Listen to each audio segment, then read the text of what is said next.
As we know, history is an empirical study of the past through the text and archaeology of its remains, and which remain to us. And these, of course, could have been altered or edited in various ways from the time of their creation until now, without regard to whether they're actually founded on fact. Therefore, you could have easily various forms of deviation from what actually had occurred. And in fact, these could exist in parallel to the better judgment of historians if the status quo of the cultural interpretation of events happens not to coincide with the facts that historians know to be true. Take as a case in point Thanksgiving holiday. We all know, or ought to know by now, that it's a cover for a massacre which occurred for whatever reason, and it's basically just to cover over something very unpleasant with something hokey and family friendly. Okay, that's basically what it is. It doesn't denude the idea of the holiday of any of its merit, but and it doesn't even give us a case for or against any particular side of a massacre, because as we know, it's well known and everyone admits it's true that, and no one can deny that massacres have been going on back and forth since long before the Hatfields and McCoys had their feud, going back to ancient times, and sometimes for good reasons and sometimes for not good reasons, and sometimes both sides are a mixture of right and wrong, and who knows what was the case with the Pilgrims and the Indians.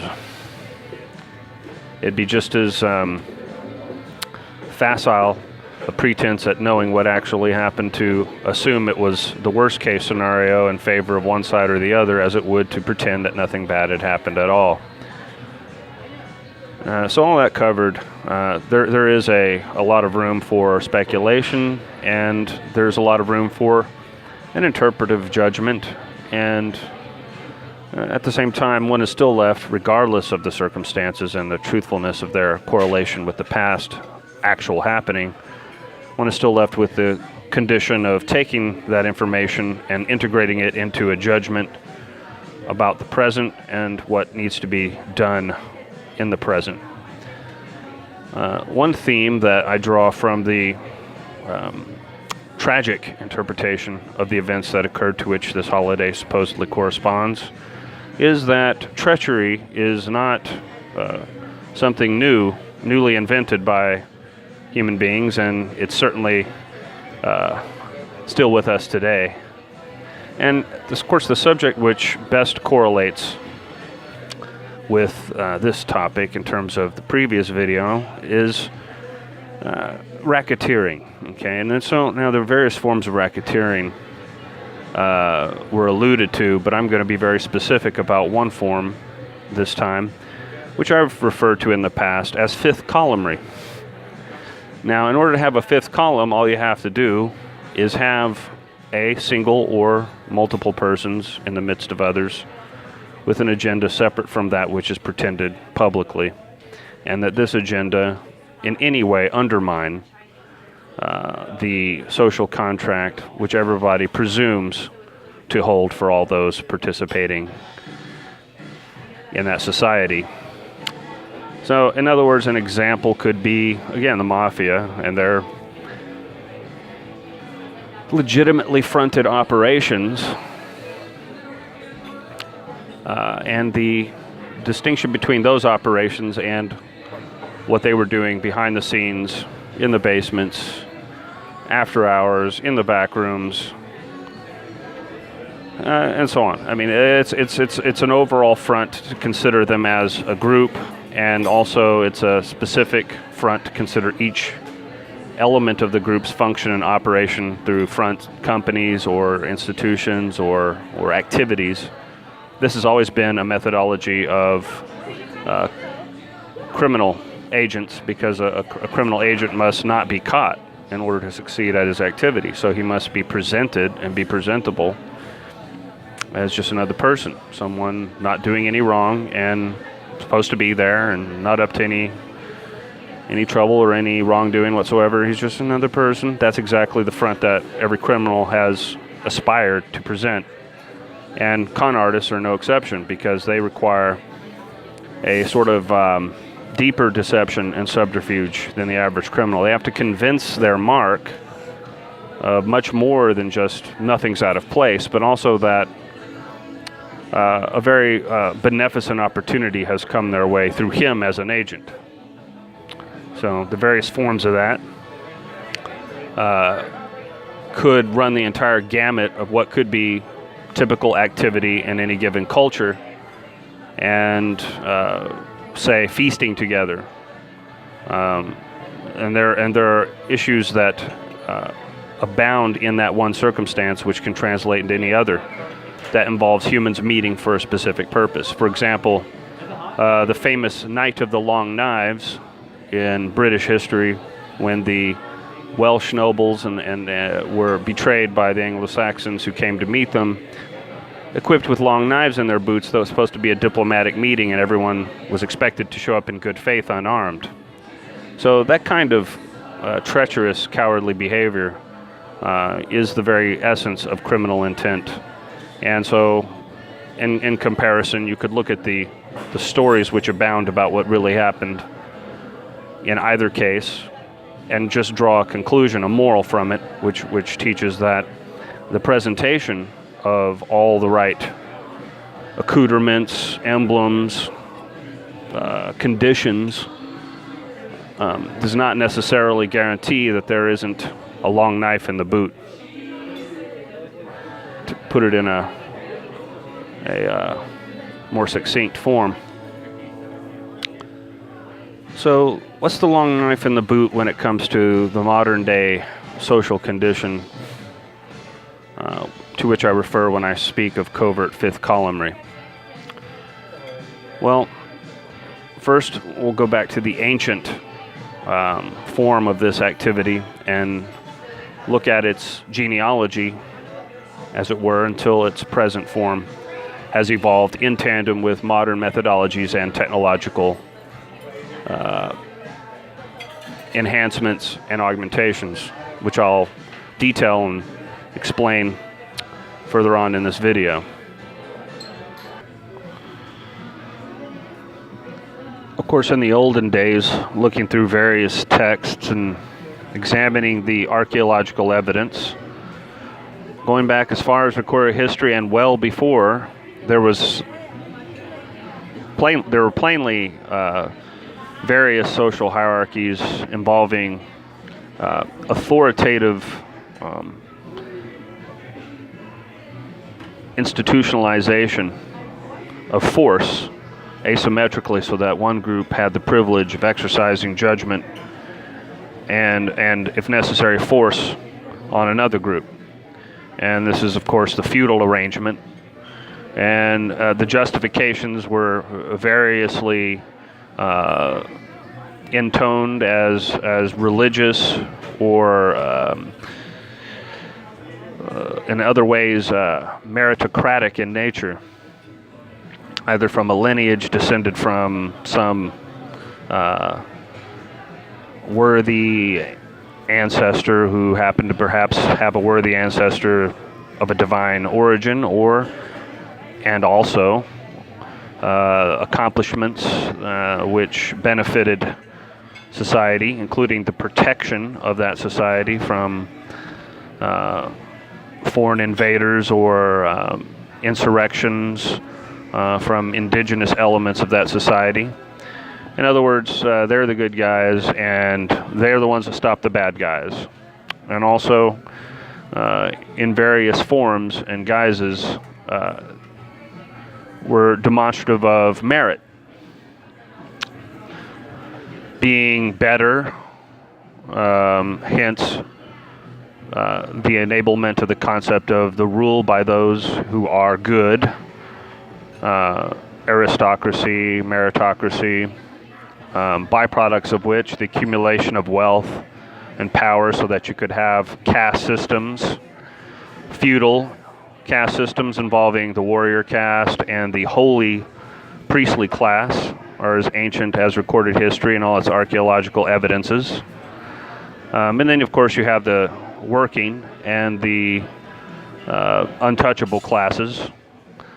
You have the craftsman, the farmer, peasant, and then you have the outcast. And of course there are criminals and madmen and all the other various ways of referring to and categorizing the way people do or do not fit into a social arrangement. All that is well attested to by the historical and archaeological record.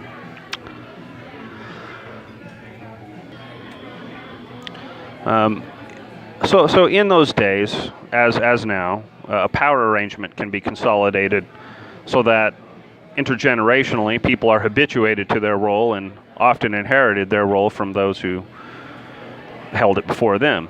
And there are, of course, disruptions in the transition of authority from one generation to the next by factors that could not have been predicted or which were at the very least unanticipated or unavoidable, unpreventable. Upheavals resulting from changes in the climate,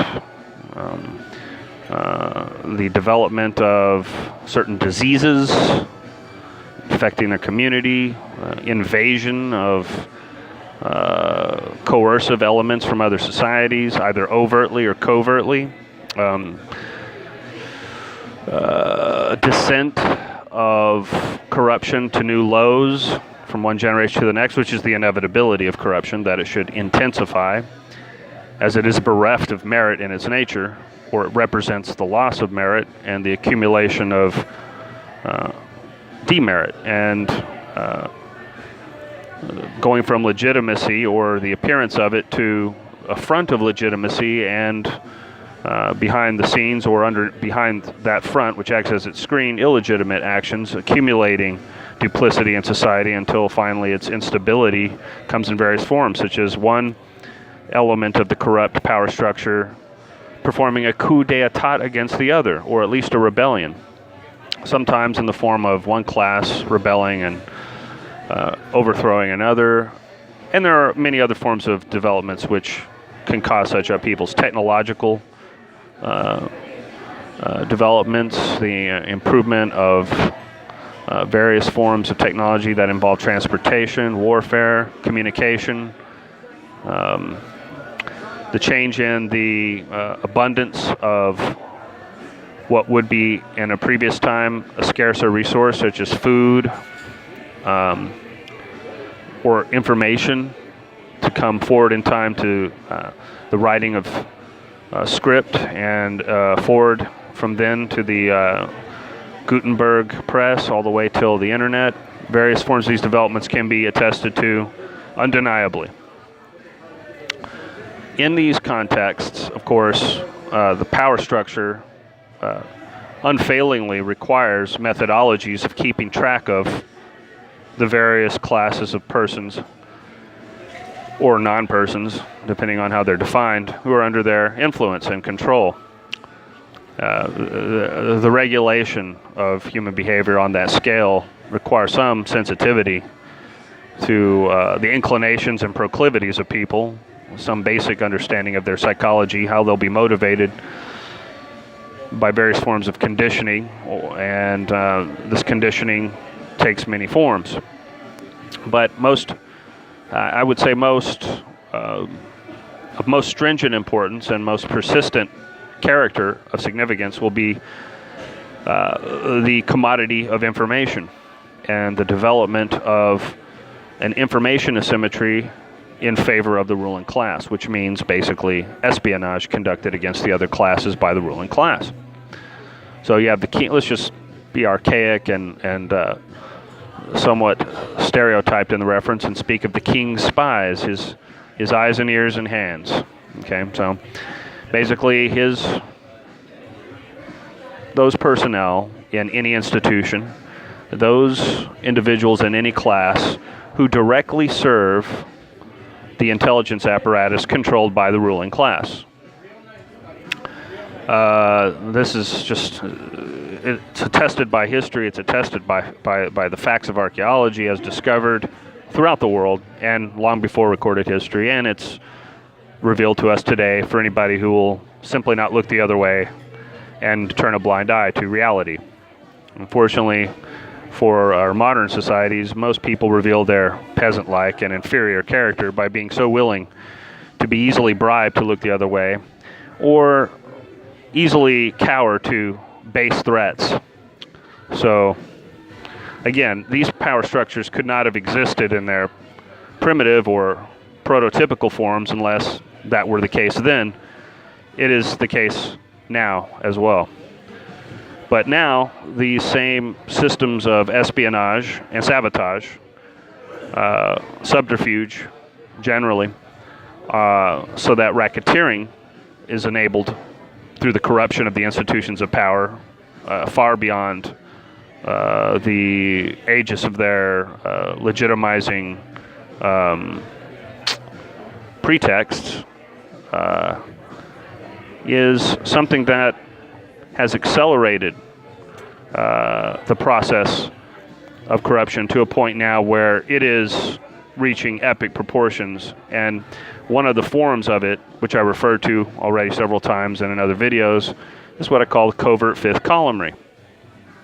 Basically, if you take the entire social apparatus in its various forms and consider each class or contributing class of society to be a column in the arrangement of society that supports its structure, a fifth column would be either a useless or parasitic structure added to the structure of society, which a sort of fifth column, not needed to hold up the four corners of a roof, and perhaps even hanging from the roof, while even perhaps being disguised as being firmly planted on the ground and stronger and more supportive than all the others. That situation is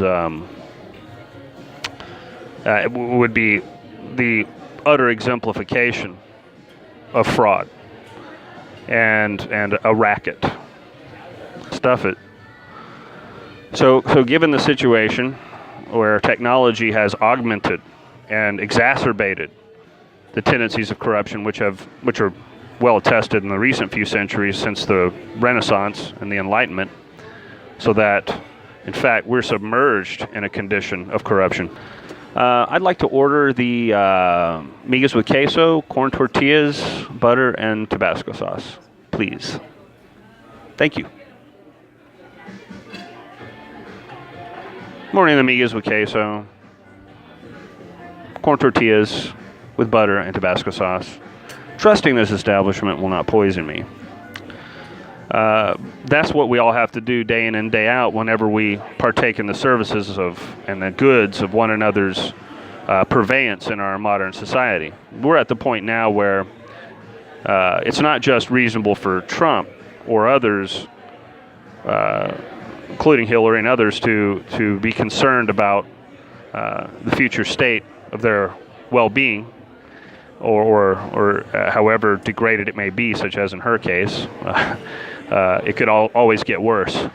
Going out in public and utilizing the goods and services of society to survive because the body requires it is an ever-present Damocles sword over the heads of anyone who happens to find themselves in a position of being, let's just say, countercultural or counter status quo in some way, especially when it involves those mechanisms of power to which I just referred.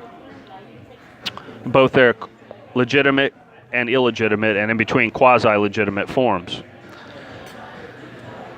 In regards the exacerbation of all the forms of power and its corruption by means of methodologies and technologies which enhance the efficiency of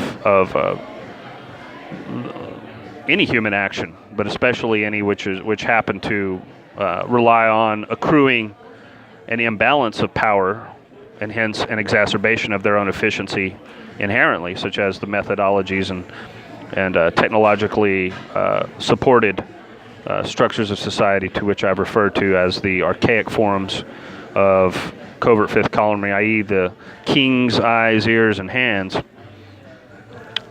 whenever that occurs, there's going to be, and I think it would be easily predictable that there would be an exponential catalysis of the processes of corruption, just as there would be such a catalysis of the other processes of human action taking place in society, such as in our urban environment. We can see that more and more people can be condensed into a smaller and smaller area, and avail themselves of better and better goods and services over time.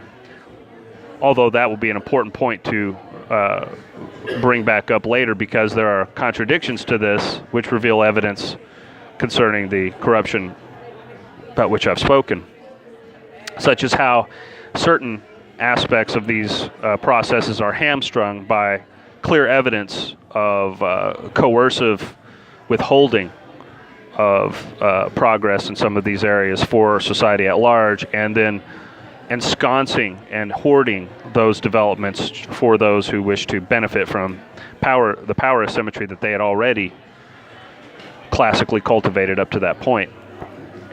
The torch of which had passed from generation to generation, or from one sect or of power-mongering evil to another over time, until we've reached the status quo that we have today.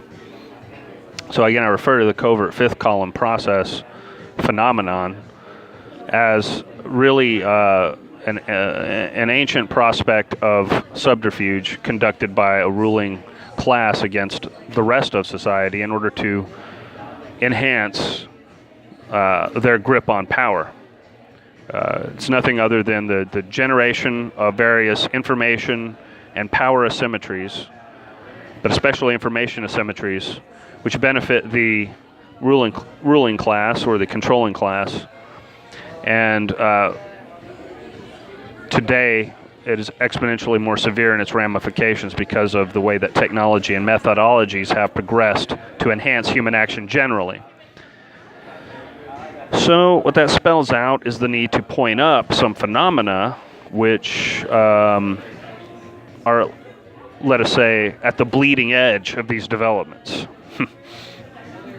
And I say bleeding edge rightly, because it is at these junctures of praxeology, of human action, economically, politically, socially, culturally, and all their forms, that the world has hemorrhaged to death, and is simply in its death throes and or hallucinating that it is still a healthy, living entity instead of a corrupt, decadent, twitching corpse.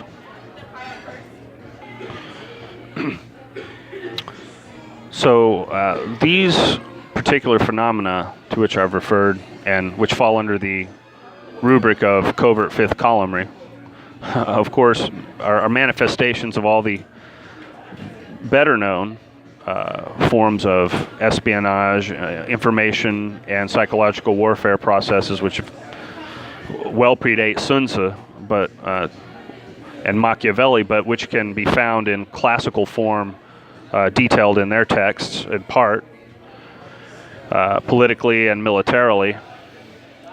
And since before then, were well known by those initiated into the priest class and the other ruling classes, the warrior class and the priest class, both being essential elements of the ruling class. And of course the craftsman class are included, because they're needed to maintain and sustain the developments and consolidate, and their loyalty is required to sustain the ruling class. But because they are mainly in a servant position and are dangerous in any other position, they are subjugated by the priestly and warrior class in order to prevent their sabotaging them, because they're the ones who build the works, build the structures, maintain them, invent the technologies, deploy them, command the troops, develop the contents of culture for the consumption of the masses and of the so-called elites, And so their cooperation is absolutely required. If they were to, let's just say, go off the reservation or deviate from the script, it would spell instant death for the entire control structure, because there's already tension between the different factions in the warrior class and the priest class as it is, being ego-ridden and basically despotic in character. And so at the very least, there has to be a class subject to their control which has an advantage over them, and that is the productive class or the working class.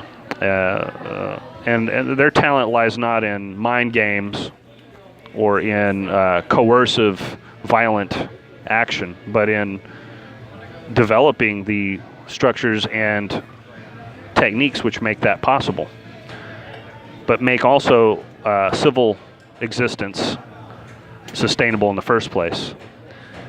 So they have to be controlled from the beginning and manipulated from the beginning to be in a subject class.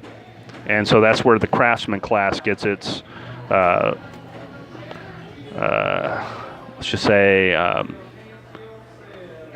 long entrenched status as an inferior class to the warrior or the priestly class, which go back and forth as to precedence over one another.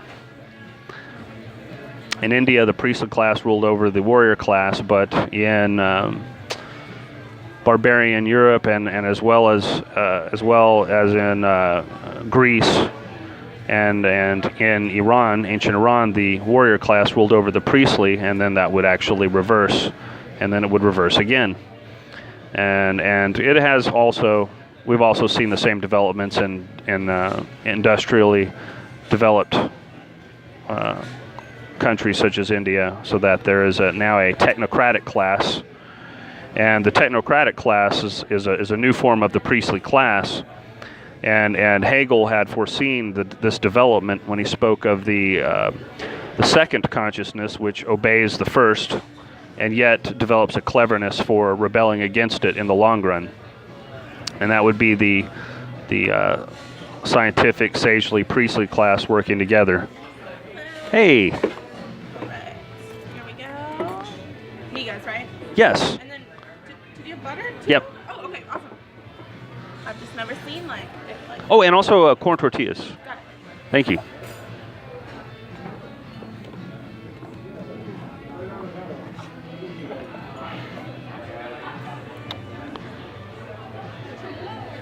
Well, if only the exposure would be sustainable, but it, for some reason, it goes out.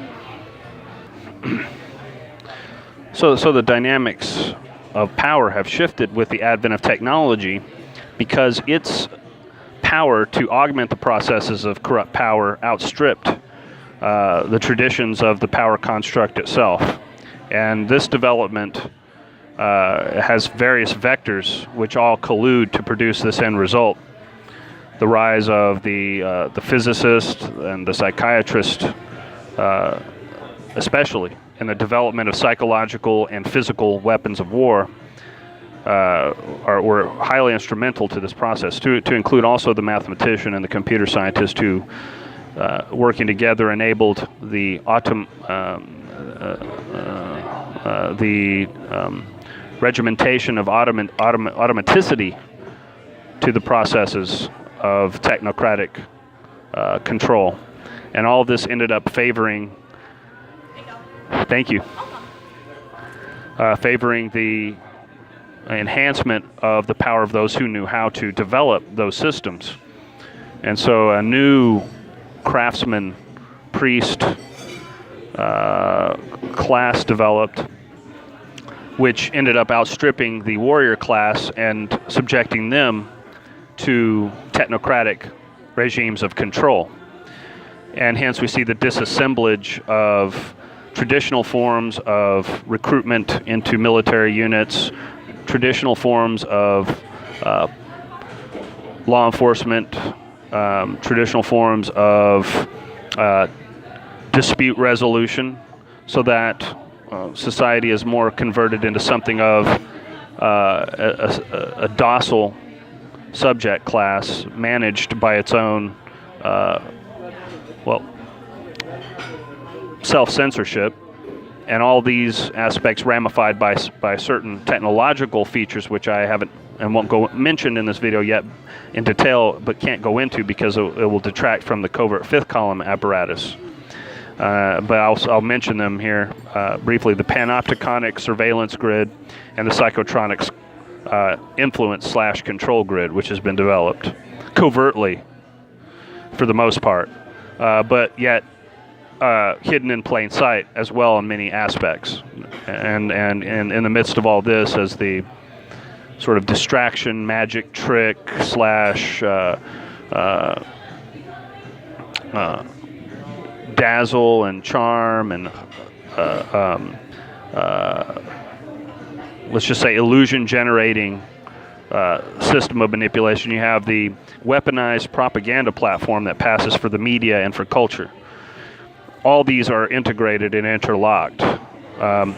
But one of the primary features of control that make those even possible in the first place, let alone sustainable, is the development of a counterfeiting racket in the form of a central bank which can issue currency, though the public can issue their own currency, and as working with those other factions of control, develop the suppression of basic common sense as well as information which would inform it concerning the invalidity of inflated and exaggerated usury and other forms of debt. So given that overall condition, the covert fifth columns are operating in a rather cozy environment compared to the ones in which they had formerly had to operate. And they're running far weaker risks, and they're up against in certain ways, far less resistance, because their population size is far greater than those who could be counted among those who would be, let's just say, too noble to sink to that low, and for various reasons. And the technology which enables the deployment of distributed power has increased to the point, and has been covertly deployed to the point that the enhancement of these sheeple self-censoring troglodytic creatures, which pass for the members of society at large, in about 80% of cases, has just gone. It's astronomical in what it can achieve and how it catalyzes the methodologies of corruption which had already been in place. It's not only does it go unremarked, even by in its detail and in its significance by commentators such as Alex Jones and David Icke. Even if it is brought up or mentioned in detail, it seems that its ability to impact the conditions that they declaim